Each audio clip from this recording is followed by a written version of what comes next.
It took like leaving art school and actually living like outside of that space and having just a humbling time of not making art. Honestly, I mean, it was really quite depressive. Actually, it was a really bad space. I was kind of like post grad because I was having the identity crisis of like, actually I don't think I went and knew what I wanted to do at all. What was the point of all that? 4 years. Let's go. Debt. Yeah. Welcome to the Narrative Disruption Podcast. Hello, everybody. My name is Joseph Breen, and this is the Narrative Disruption Podcast, where we seek out people who are using their story, their art, their craft, their spirit, their humanity to put powerful, positive narratives into the world, disrupting the harmful ones that are taking away joy and happiness and peace from our communities. And today is no different. Today, I have a very special guest, someone that I've known for over 10 years, and they are the epitome of narrative disruptor, using their art, their craft, their energy, and their time to create art that represents groups of people that are not wholly represented in mainstream media. The one, the only, Sydney Long. Sydney, how are you today? I'm doing great. Thank you for having me. You're welcome for being had, and for, you know what? Let's reverse that.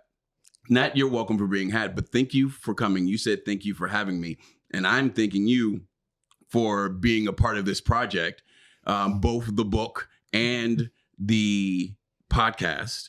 And tell folks where you are coming from, where you reside on this big, beautiful planet, and how your life is going. I'm currently living in Baltimore, Maryland, but I'm originally from here, of Northern Virginia. Been in Baltimore for almost 10 years as well. Love it. Yeah. You love Baltimore? I do love Baltimore. All right. So we're both from here, right? Yes. And for those of you who don't know, who want to know the backstory, I actually met Sydney when they were in high school, and I was the coach of the spoken word club. Yeah. Co-ran by Brian Hannon. Shout out Brian Hannon, Poetry Now. And we are suburban kids. Yeah. And Baltimore is not a suburban place. What is it that drew you to Baltimore? I know you can talk about going to school there, but like, sure. Why are you still there? What does the love consist of? Right. I went to college in Baltimore, and it was partly a choice because it was close by. Because, I mean, I do love Nova. I think there was not this need to like get away, and I did want to be close to my parents. And I was like, I would love a place to just run away from if I need to.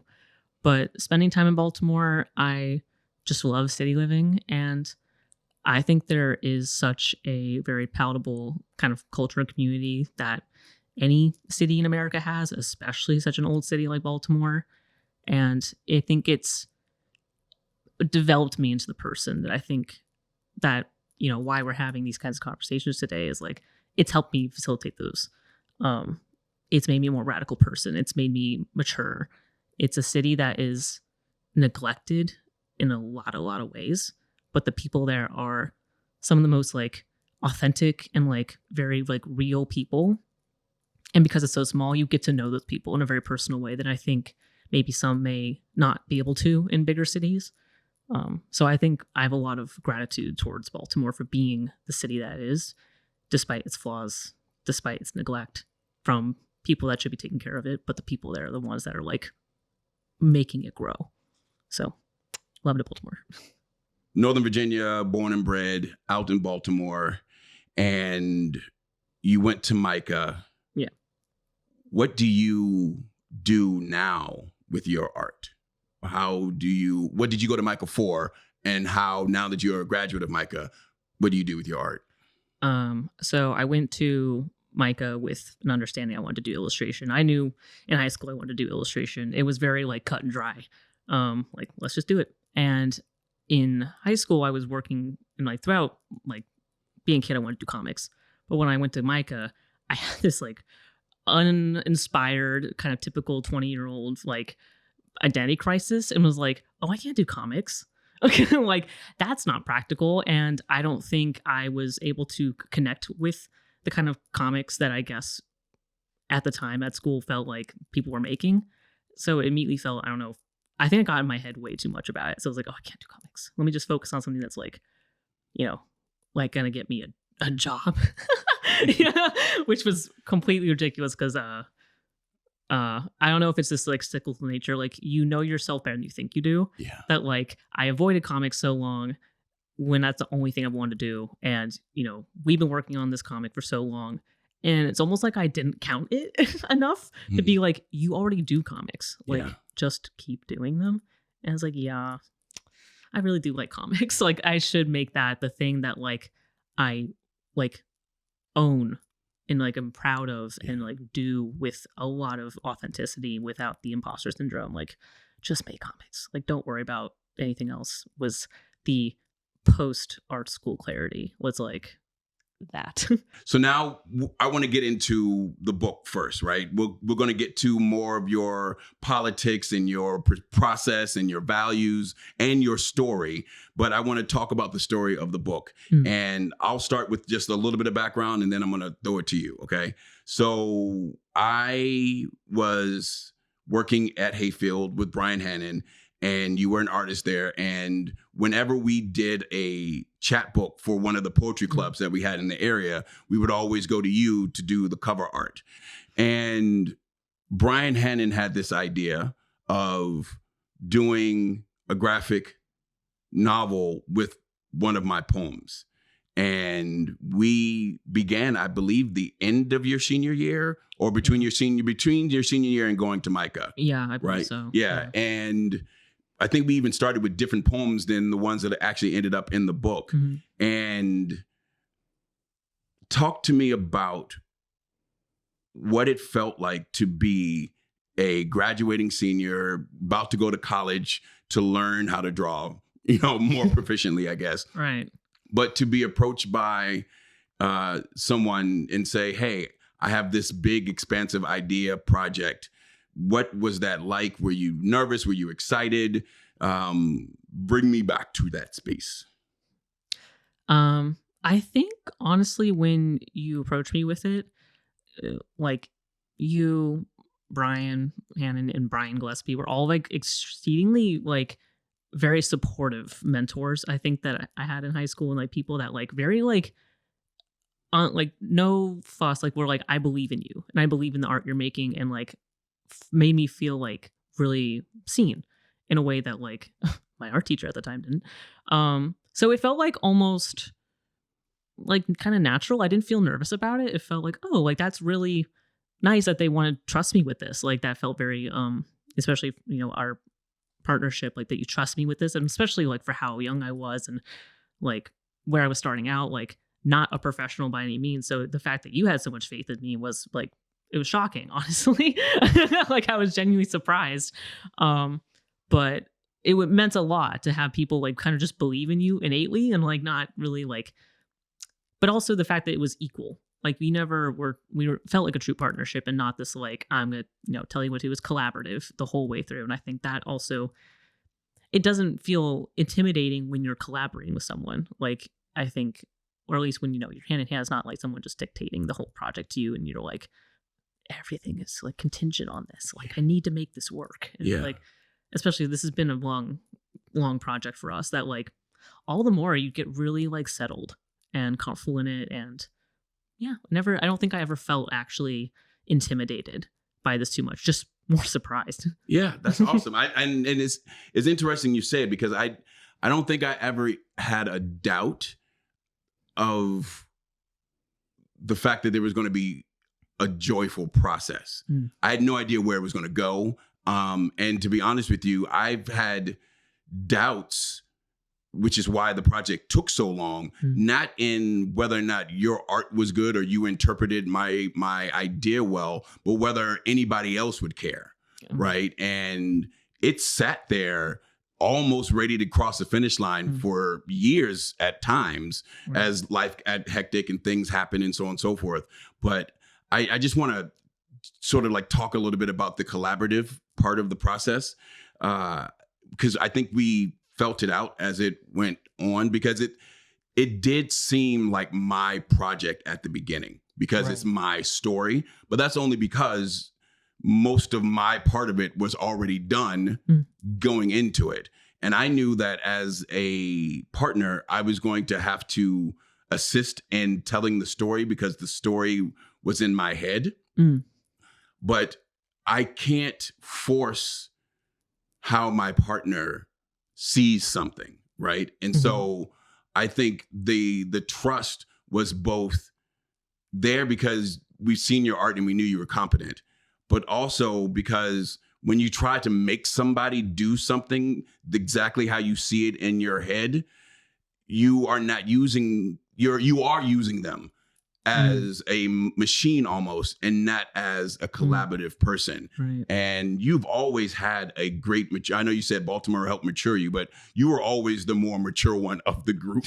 I know back then it's probably harder to see, but as a mentor, as a person coming into the classroom and seeing you with your classmates, I think we always trusted you to turn the things you were going to turn in on time. And we also knew that you weren't super excited about poetry. So like the fact that you like participated in or maybe the speaking of poetry in front of people. Yeah, I would not have been able to do that. Yeah. I have way too strong of stage fright. I think that was what was so engaging about it too, was that got to really get to know you because of having friends just who were in the poetry club.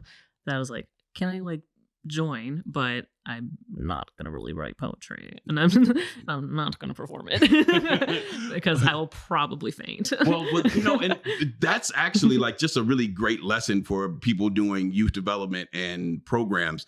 Let people be present. If they're not disruptive, and even if they are disruptive at first, they're probably disruptive for a reason, and try to find out what that reason is and find their talent and make it a part of the group process. We could have easily said, actually, if you're not going to write, if you're not going to perform, this is the poetry club. We do spoken word. But I think that was one of even though we always got our butts kicked at the slams, one of the special parts of our clubs was we just wanted that fringe group, that those folks who didn't have other clubs to be in, to have somewhere to be. And look what happened, right? That idea of opening up space allowed for this relationship to foster. All right, more questions about the book and the process. So I know that I would call you and be like, hey, here's the idea. And you would get your notebook out and you would just start writing things. Yeah. And you would sketch something and then send it back and sketch something in the back. And I'm going back and forth almost like I am, changing my food order. Because it's easy for me to say the words, can you put this thing over here? Right. It's a completely different thing for you to actually sit back down and draw it. So where were your frustrations in the process? I think by the time we got to the last bit, we kind of ironed out the way that works best, that makes it least amount of work for you, and we get the most done in our meetings. But at the beginning, there had to be frustration. So what were the learning pains for someone who may be thinking about doing this with an author? How would you, change that process, and what hurt? Sure. I have had both experiences of working with you who had a good sense of visual direction and how you saw this book looking. And I've also worked with folks who don't have a lot of visual direction, and it was giving me the words, but I was having to ask, I want you to give me a little more visual. Do you a little more something to go on? So having both, I think, has been really helpful in how to then construct and navigate these kinds of conversations with working with collaboratively with authors or other artists. So if you're saying I want the page to look this way, it's and I see maybe something is not working, or it's maybe this could be a problem. I don't think there was an issue where I was hey, I could see you running into this of do you think that the flow works this way? Does this read well if we're putting it this way? What's just the, how is this coming off? I feel that was working pretty well. I don't think I was actually too frustrated in a lot of instances. I think... You hear that, world? I'm a great collaborator. No frustration working with me. Right, Conrado? Anyway. Yeah, I'm trying to think. I mean, it's been a while since, been in that headspace of when we're like first and like initiating like brainstorming of thumbnailing and sketching, which is the most tedious part of any like comic making progress or process, I should say, for folks. Like, like that is the hardest part. Um, yeah, I don't feel like it was that rough. I mean, like, because I would be, if anything, I would just ask you like, hey, say that again. Yeah. If anything, was like, well, hold on. Yeah. Like, let's slow down. Let's like, or like, can you sketch that for me? Yeah. Like, can you like just draw that out and how you see it? Oh And, like, man, all of my really bad like stick drawings of like where I dig it. I think that really that was a testament to your ability to connect with me as a partner. Like, I know that what I drew should not have been interpreted by any sane or rational mind. But the fact that you could take that along with the words and whatever I had image or I had said out to you and actually create something that we could then talk about. That is how I knew that at no point in time was I with the wrong person on this process. Awesome. It happens. Like just as you said, like I've had those type of collaborations in music. I've had those type of collaborations writing poetry, and even like doing programs. Like there's a trust and a shared unspoken language. And it's what happens after I've given you the gift of whatever I'm offering, right? And the same thing with you. When you send me the drawings, how I interpret it, whatever is happening there is a testimony to, I think, just us being on the same wavelength, right? And then maybe if we tried this again in 20 years, it wouldn't be there, but it was there this time. And I think that's really awesome. More questions about the book. You said earlier today, as we were preparing for this, it's my book. And I got super excited when you said that, because I don't think I've heard you refer to it as my book. And I mean, I'm having this same conversation with the people I'm collaborating in other spaces. Is like, I know I presented the thing, but I didn't give it to you as a lower partner in it, right? Sure. Like I wanted it to be a collaboration. Like the story may be mine, but the interpretation is yours. And when do you think it started to feel less like something I'm being commissioned to do, and actually I'm on this page too somehow? If I'm being honest, I think there's times throughout the process that I definitely didn't necessarily feel like it was my book. And I think that's just because the work, I made for our book is also like not the work I make on my own. Like they're very different. And if anything, like I mostly, I think, strive to kind of cater to more of an adult audience. But I think I was being like unfair to all the work that we have been putting into this to make it, to not own it.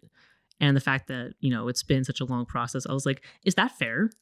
Is that fair to Joseph? Is that fair to me? Like the amount of effort and time we put into this, and not want to be like, yeah, that's my book too. And like, it's not innately like the work I'm making in my personal work, because it's not your entire thing. Like you're doing this with a partner and you're bringing their story to life too. So it can't be all wholly yours. Like it really was like relinquishing like what I guess it meant to me to have something be like entirely mine. I think we were bringing that up kind of like off the camera too, of like, what is ownership? Yeah. And like innately, this is not like one or the other. This is a shared thing. So I think it took honestly, just like letting that go, being like, like, why do you not feel attached to this right now? When you've been living in it for a very long time. Yeah. And I think it helps to also have your other projects too, to be like, well, what is yours? And then to be like, then you can celebrate both. Yeah. Of like, this is ours. This is ours. Yeah. This is mine. This is yours. We are artists and we are doing so many things all the time. Yeah. But that's the rewarding part of doing collaborative work, is that like, it gets to not be yours too. And you can like, kind of like, chill out a little bit. I don't know. I think that's how I kind of internalize it, is like, you're leaving, sort of your ego a little bit to the side, because you're allowing this to be a space that you're curating with someone else. So you have to kind of chill out. Yeah. Yeah, you do. I mean, if you don't, I'm sure there are plenty of stories where people don't, but when you Right. do, Yeah. beautiful things can happen. Exactly. And I think that's been the rewarding part of the partnership. And even, yeah, like other folks I've partnered with is that like we are doing this collaboratively. It's not like, as you're saying, a dictating of like, do this. So like, I don't really care what your suggestion is. It's very much like we are working on this together. Okay. All right. I'm going to stop there with the book questions for now. Something may come up in the other parts of it that talk to the book, but now I want to talk more to Sydney, the human, right? And I don't want to introduce this, so I would like you to introduce this, but Okay. I want you to, and we've talked about this before, I'm not just springing this on them, but I am using them, right, as your pronoun, and probably it showed in the bottom third at some point before this moment, so people have seen it, but I didn't meet you as a them, and so that is something also that has changed. At least the outward appearance of it has changed since we met each other. And so I am curious to know if you could talk to us about gender identity, your journey a little bit, and then we're going to tie it into like art and how it affects art. But yeah, just as little as you want to share about that. Yeah. I think I came out as non-binary my senior year of college. And I remember distinctly where I was. I was with my partner. We were walking in the park. And I was just like, I'm kind of into like the she, her thing anymore. He was like, well, don't. And I was like, yeah, that sounds about right. Then, don't then sit with something else. Like, you don't have to be that. And I was like, yeah, I've been dabbling within art and that I consume and the art that I make, that I depict a lot of trans people. I like engage with a lot of trans media. And I just like, it felt like it fit. Because I don't think it was necessarily something growing up that I didn't feel a connection to. Like I was, I don't have like, I guess for myself, an experience where I didn't feel like a girl as a girl when I was growing up. Like that's who I was then. This is who I am now in a very tangible way. And I do kind of feel like I sit in an agender space, which for folks, that just means you don't really, you're non-binary, but you're not necessarily, leaning towards any kind of male or female, masculine, feminine type of space. You are kind of neither.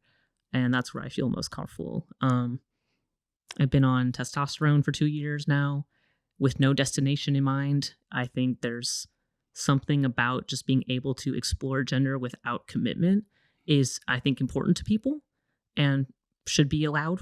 And I think then, whether you are a binary trans person or not, or non-binary, if you want to like do any kind of gender affirming kind of stuff, that's cool. But also no pressure if not. I just felt like that was something I wanted to try because honestly, because I could. I am in a privileged space that I could take advantage of it, and thought, I think I would regret not seeing what this felt like, even if I changed my mind. And I think that was important to me, was like, you can change your mind. Like, all things in life are fluid. I feel like gender is fluid. You may not feel this way 2 years from now, and I still do. And we're going to see where it goes. But that's where gender feels important to me, is that like it's liminal. It's vast. It's abstract. It's personal. You can do whatever you want with it. Yeah. And that's cool. There's something very liberating about that. I personally wished that I had examples and definitions like that when I was growing up.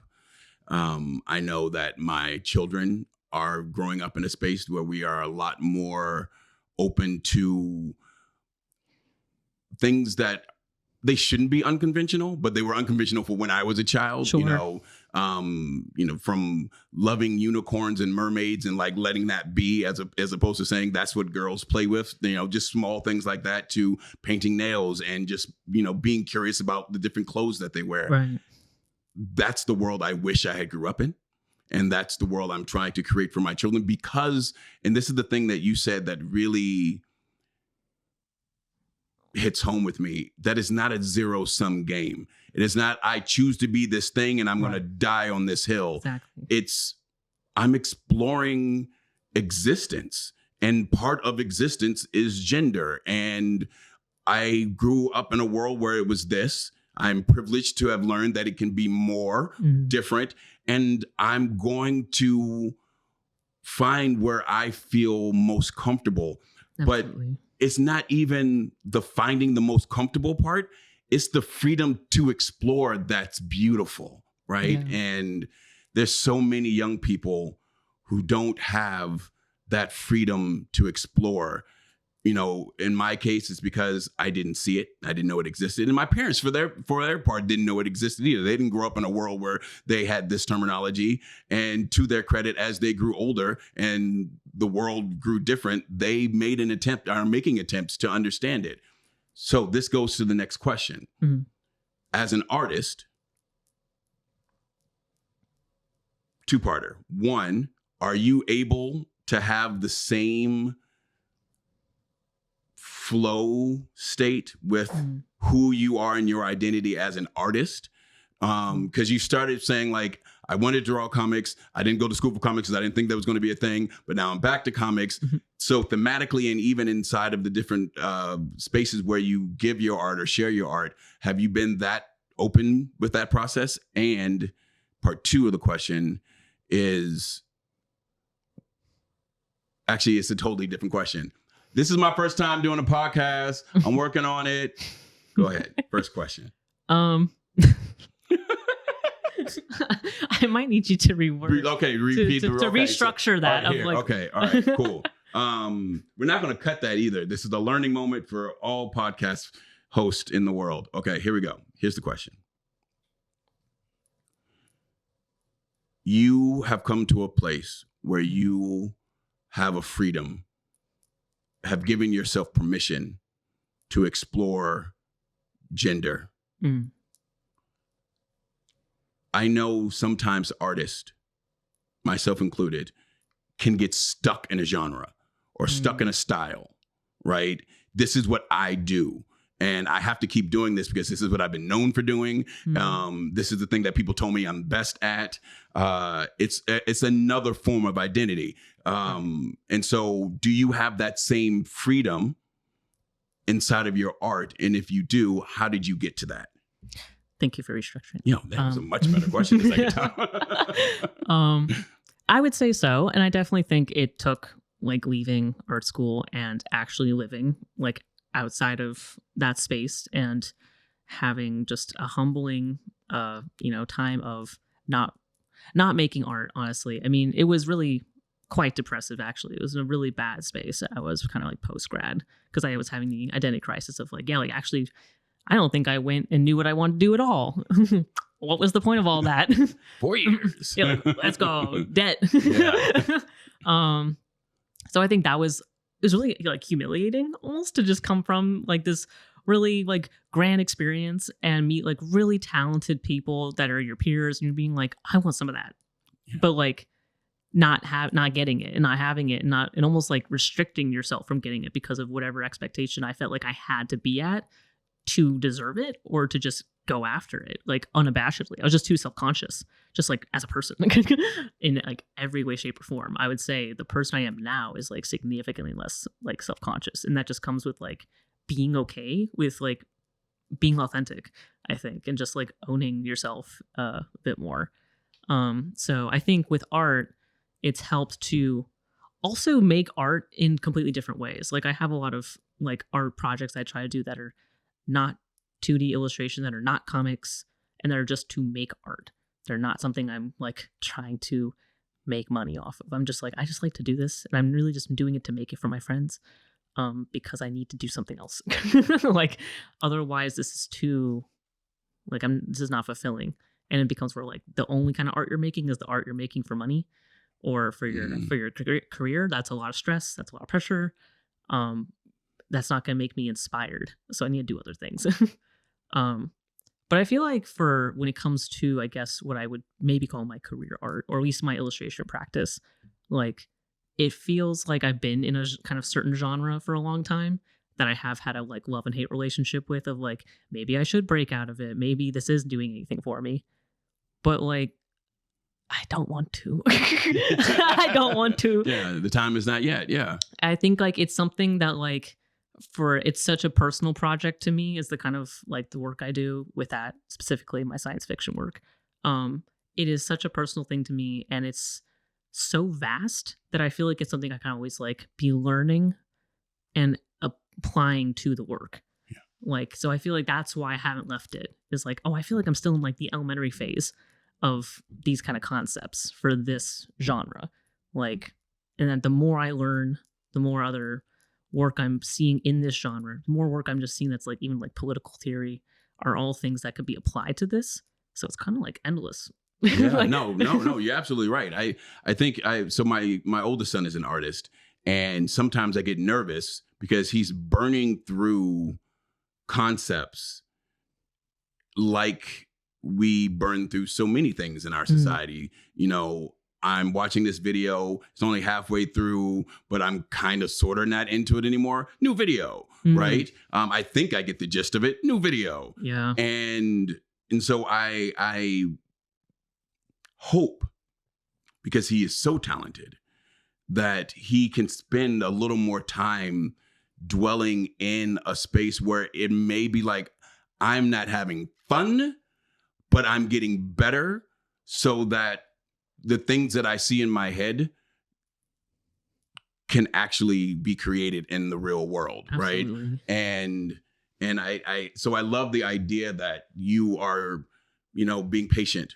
with that process and understanding that like the art itself is a vessel for all of the different, and that's, you know, so you talked about not doing art for a couple of years, but you lived.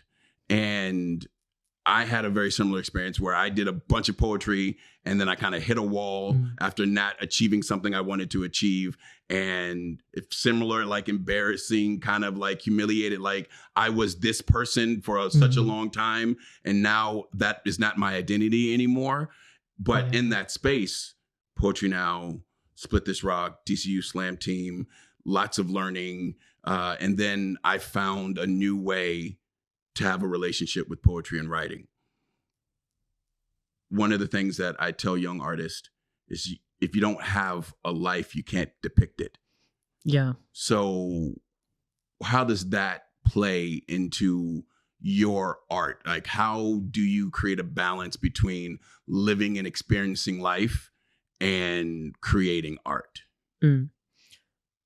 It's tough to say. I feel like it's so different from person to person. And this feels like almost a non-answer, but like you kind of have to, I mean, ease off yourself. I mean, the kind of pressures that you're putting on yourself to be like, well, what am I not hitting? What am I not doing yet? Where do I think I need to be that I'm not doing? And then with me, I know it became like a shame spiral of like being like, okay, well, now I'm going to shame myself enough that that's the motivator of like, well, what else are you going to do? You just spent all this money on art school. Like, you're in debt. Like, you need to make this work or else kind of mentality that I was like, honestly running with up to like maybe like last year, 2 years ago. And until the more I was like vocalizing that and people were like, you okay? like that's not probably the way you should be. You shouldn't be doing things out of shame. Like, I mean, even if you find that this is like giving you positive results, like it's still out of a negative motivator and like emotion that is not actually serving you and is still tied with a, you know, self-consciousness that you haven't, I think, broken out of yet. And so that was helpful, was to be like, stop feeling so much shame over this, dude. Like, just make art. Like, what else are people asking you to do? Yeah. Or like, what else are you asking yourself to do as a person? Like there's not a whole lot I feel like right now that besides just be happy, make the people around you happy, treat others with kindness, and make art. And like, otherwise the rest is just, you know, it's whatever. It's whatever. It's sometimes it doesn't seem worth focusing our attention on. So we are in the narrative disruption part of the podcast. And narrative disruption is a type of storytelling that we teach here at LMS Voice. It is a combination of many types of storytelling that I've learned throughout my career.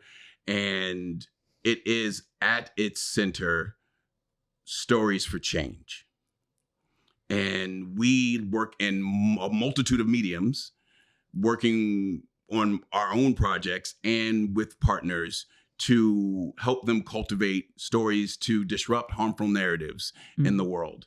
And I introduced you at the beginning as someone that I think embodies that idea. And I got the receipts for it. So. Okay. I was like, that's generous. Because I think the harmful narrative about narrative disruptors is that it's the people that we study in our school books, right? And there are some of them in there, but it's the mother who takes their child to get the treatment they need when they come out and say, I'm trans, right? They in a family, in a world or a community where they know that that's going to be looked down upon, right? It's an action that's going against the narrative that I have to do what everybody else in this space has to do when I see that it's harming someone, right? And so it's small, it's everyday things, but at the end of it, it's about choices. It's about choosing to do the thing that you believe is right, because no matter how miraculous an outcome is, it is always derived from somebody's choice, right?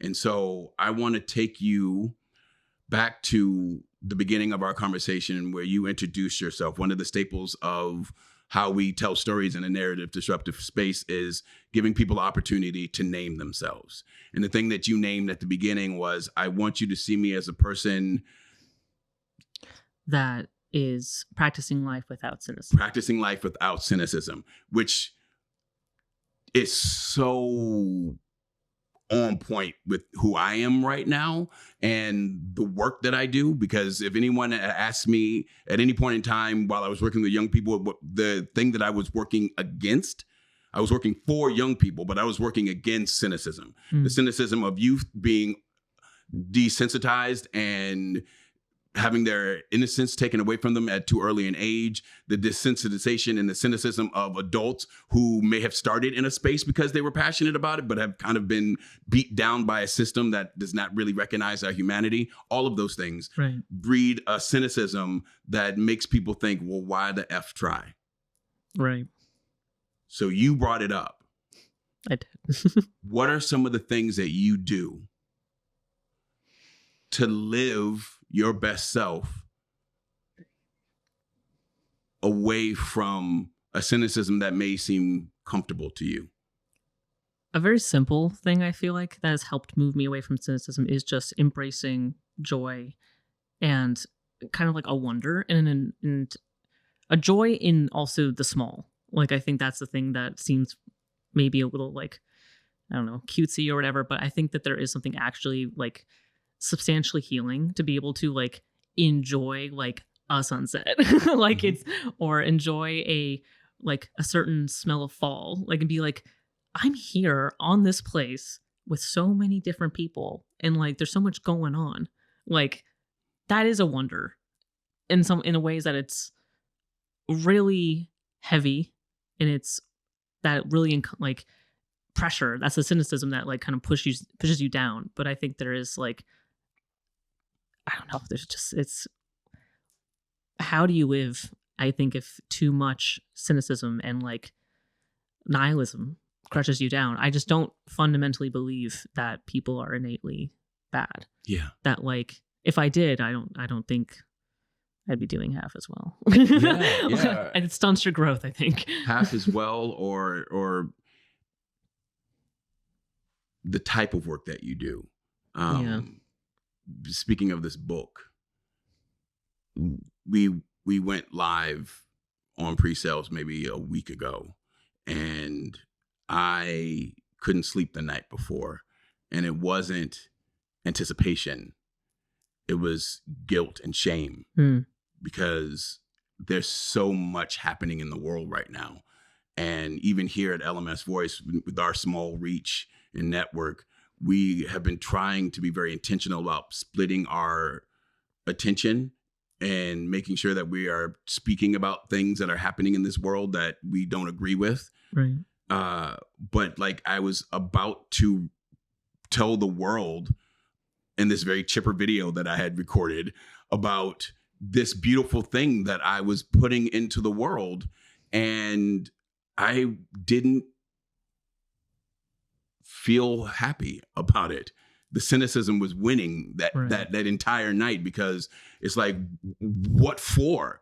Why am I putting out a book of art? Not only are the children dying, but like AI is taking over, and like, who's going to care about my art and poetry or drawings? All of that was in my head, and I was able to pull back the next day and talk to people that I care about and that care about me outside of anything that I offer the world. And the realization that I came to was that if I can't touch joy, how can I fight to create it in other people's lives? And I see in your work joy on the faces of people who don't immediately look like they fit into society neatly. So I want to give this moment to talk about how your art and choices you make as an artist disrupt harmful narratives, and maybe narratives that were even harmful to you growing up. Sure. I think an aspect of my work right now is I'm almost over consuming like this media right now that is kind of almost nihilistic and bleak, and because I'm fascinated by it. Because it feels like, again, it's this exact opposite of what I feel like I personally philosophically believe in, especially for just my own art making. I see the value in its existence, but as a reactionary, I think I take it and I'm like, well, how can I be the counter to that? Because I think there is space to be able to make that work and to critique what is the worst of the worst, the things that are bleak and sad and cynical. But, you know, like for me, myself, it feels important to show that in positivity, and that whether that is showing people who are experiencing closeness and intimacy and joy and warmth, like that feels very important to me to capture that in the work that I'm currently exploring and been exploring for like several years now. It just feels like it doesn't take any kind of conscious thinking to just be like, this is what I want to make. Like, this is what's inspiring me right now, is like warmth, closeness, like intimacy. How does that look? And especially it's usually for people that I'm exploring that are, you know, gender fluid, trans, like bodies that are not always depicted the same way that we see in a lot of, I guess, mainstream media, I suppose. I think like something that is important to me is like with art I want to make and explore as I go further in my career is, again, let's like lack of subtlety. Like I love work that's not subtle. Yeah. And people that are very authentic and genuine in a flamboyant, very, just unabashed. I think that's beautiful. And I think that's how I personally try to live my life. It's just like unencumbered. Yeah. And I think that that's where I see with so much like queer joy and like flamboyancy, like this presence that is all consuming, and you can't help but stare at them in like in splendor.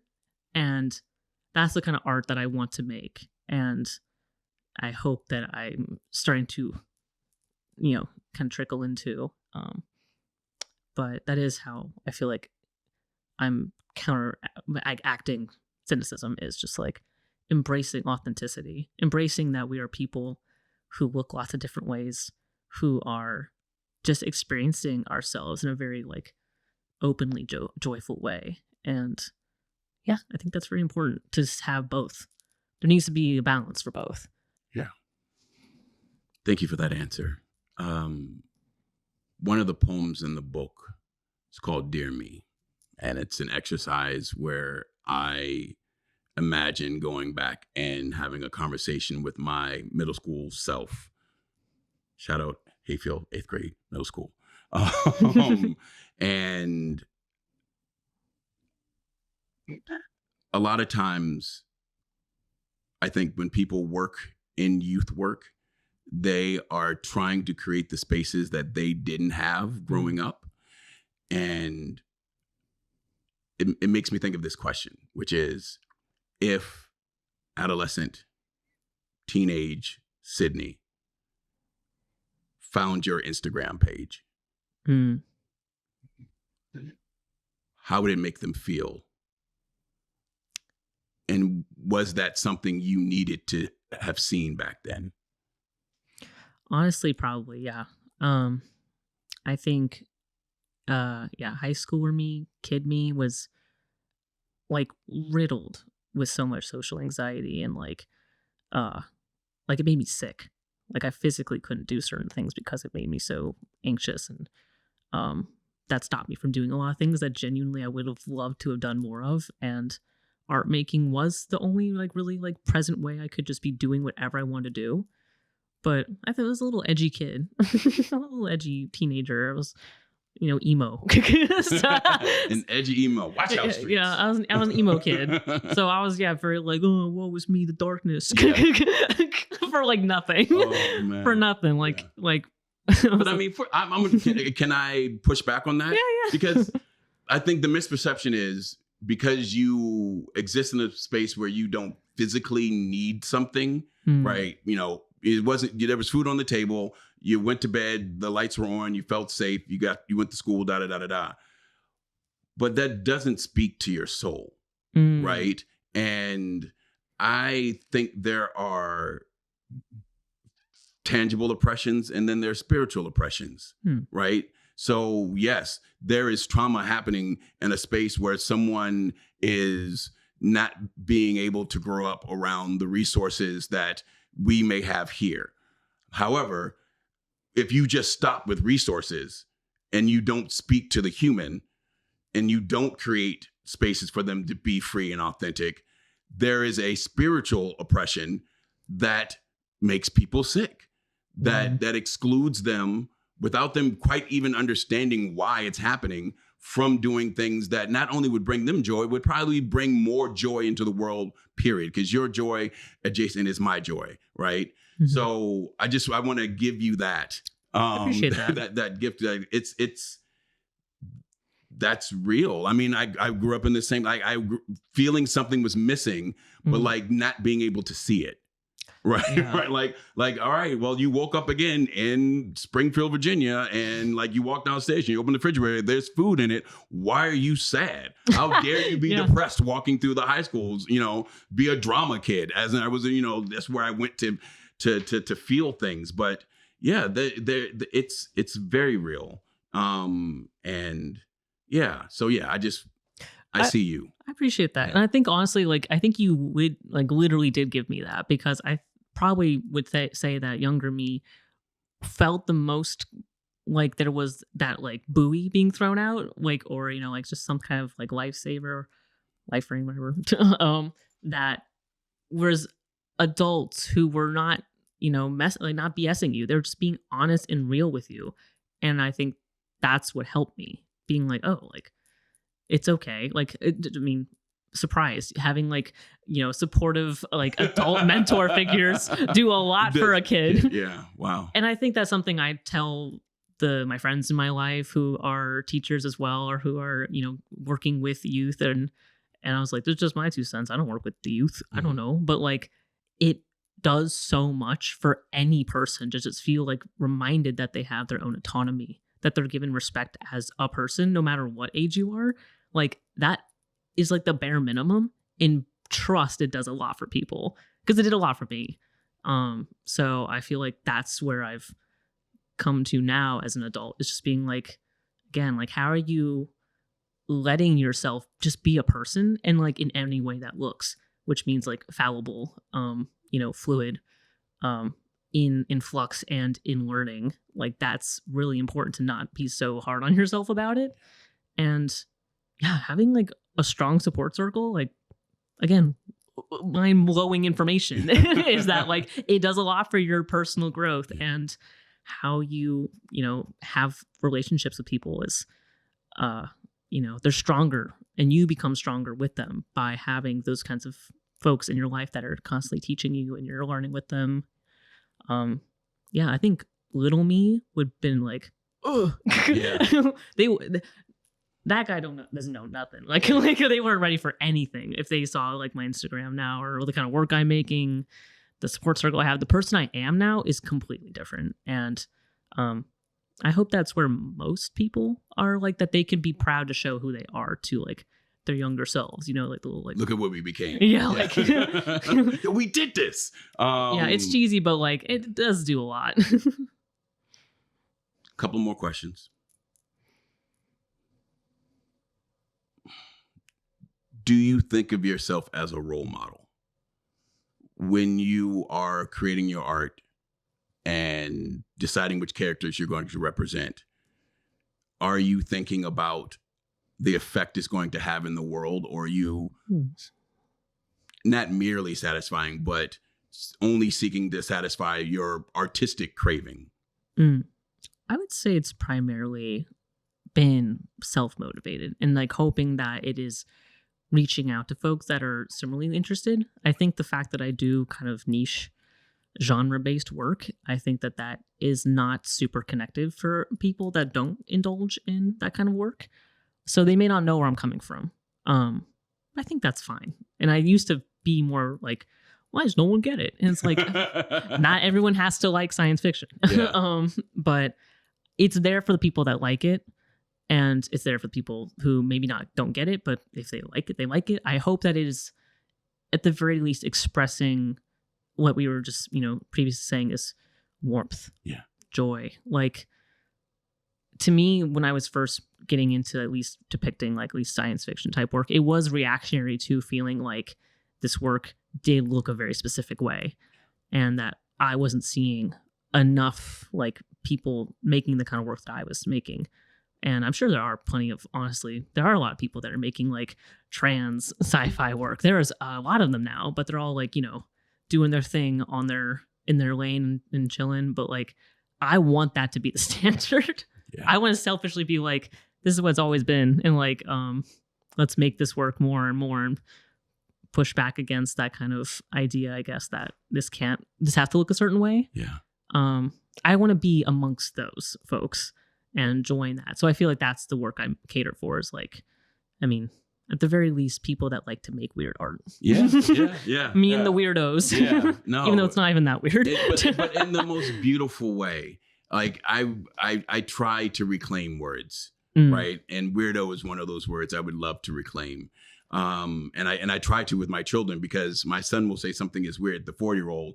And, the first thing is like, weird, like how? Right. Because first, are you even using the right word to describe it? But, is it peculiar? Is it interesting? Is it dangerous? Does it make you feel, unusual or in a way that you are not comfortable feeling? Stop. Hang out with that feeling for a little bit. Yeah. It's cool being weird sometimes. It's really, I don't know.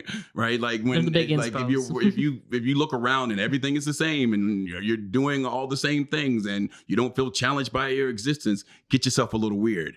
And what I think is beautiful about it is that the more art that I see that is different than what I grew up with, what I'm realizing now is not that this stuff is just like all of a sudden like spreading like a virus somehow, right. But like this is an innate part of our human experience that has been subverted for many, many years by not having but two choices. And like, it's not like trans people are creating more trans people, or gay people are creating more gay people, or non-gender people are making more non-gender binary people. What they're doing is, by living their truth, giving other people permission to live their truth. Absolutely. And that is a beautiful legacy to be a part of, and a narrative worth contributing to. So we have our speed question round. Right. But before we do that, I do like to give space. I'd like to say for all of my guests, I think this is a good idea. Whenever I talk to people in like a public space when I'm hosting something, is there anything that you want to add to this? You know, thinking back about what we said, or some sound bite or something, or a gratitude thank you to someone in your life that has positively affected you, or just anything. Now, if you don't say something, it's going to look like you don't think anyone helped you get here. And I'm here. I'm right here. You could say Joseph. There's a lot to say. Or the two Brians. Either one. I mean, no, but really. You know, is there anything else you would definitely like to shout out to the two Brians. add? The two Brians, right? And you, Joseph. Definitely, you know, can't say enough. You guys were very like fundamental, I think, to my teenage years of growing into like sense of self, and like it was really cool, like having folks who were like showing me like punk music at the same time, and like really cool books I'd never read, and like showing me the world of like slam poetry, where like you're getting so many people of all walks of life and community that like that definitely like helps like radicalize you and make you like get outside of your bubble and be uncomfortable and sit with experiences you don't have and be like, okay, I'm listening, I am seated, I'm present. And I've never taken that for granted. I've always felt like that's been like super important to have that community and space to just say your piece. I mean, I'm grateful. My parents have always been really supportive. This is not like supportive parents. Supportive parents. Hey. Super cool, the trans thing. So that to say, like, it's always been love. Like it's just, when do you give yourself the love back? I think like that's the big thing of like back around to the edgy emo kid thing, is like, when do you love yourself back? Because like everyone else has been showing it to you the whole time, and then you're like, okay, no, I can't accept it. No. Not me. Anyone wants to be in this club is not like it couldn't be me. Like it's a different kind. What was that quote I was just trying to say? I wouldn't want to be a member. I wouldn't want to be a part of any club that would have me as a member. That idea, and that's that negative speak inside of your head. And it's what's funny about that is just like people assume that narrative disruption is just about like the world and politics, and it's also about the voices that are inside your head, because this is where all of these things out here manifest. Right. And where are you, like, if that's, blocking you already, then how are you going to bring it out to, the people around your community, like organizing all that? Totally. Like it definitely has to like start within. And this and disrupting that harmful narrative in our own brains. All right, it is time. Are you ready? Yeah. For the question. I just came up with this. I'm doing a rapid succession, 5 questions, but I'm making them up as I go. And if everyone's wondering why I'm not looking into a camera, because I'm talking to Conrado, who seems nervous that I'm about to do something we didn't talk about. But that's okay. I am the king of improv. I'm not. I'm not. All right. I know I'm not. All right. Here we go. And you just have to answer them as quickly as you can. If you say something counselable, we'll cut it out. All right. No, it's over. Oh, no. This was fun. All right. First question. Favorite type of shoe wear? Boot. All right. Second question. What is the name of your spaceship? Oh. Cinnabon came to mind for some reason. The USS Cinnabon. Here we That's go. Just what came off in my mind. So sweet. So sweet. It's a good time. If you had to throw a party where only one song was played the entire time, what's your favorite flavor of ice cream? Oh. That's favorite flavor ice cream. It's probably honey graham. I've never tasted honey graham ice cream. Baltimore, baby, to Harka Brothers. This is a plug. They made. Please sponsor us. Say that louder. No. Okay, cool. So that's 3 questions. Fourth question. Wait, my nose ring. Okay.